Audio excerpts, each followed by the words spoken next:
بسم اللہ الرحمن الرحیم۔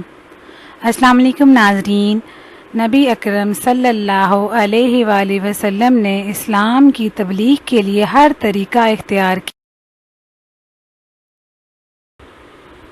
مکہ کا ایک رکانہ نامی پہلوان اس قدر طاقتور تھا کہ چمڑے پر کھڑا ہوتا اور لوگ چمڑا کھینچتے تو چمڑا پھٹ جاتا، مگر اس کے قدموں کے نیچے سے نہ نکلتا۔ اس نے اسلام لانے کے لیے حضور اکرم صلی اللہ علیہ وآلہ وسلم کو کشتی لڑنے کی دعوت دی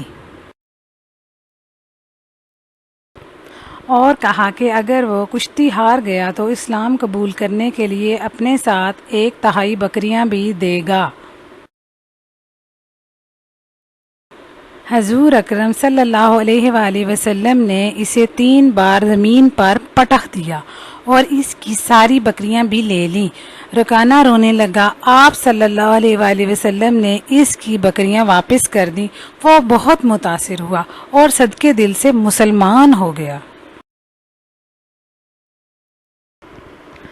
اللہ پاک مجھے اور آپ کو بھی اسلام کی تبلیغ کرنے کی اور اس کی تعلیمات پر عمل کرنے کی توفیق عطا فرمائے، آمین ثم آمین۔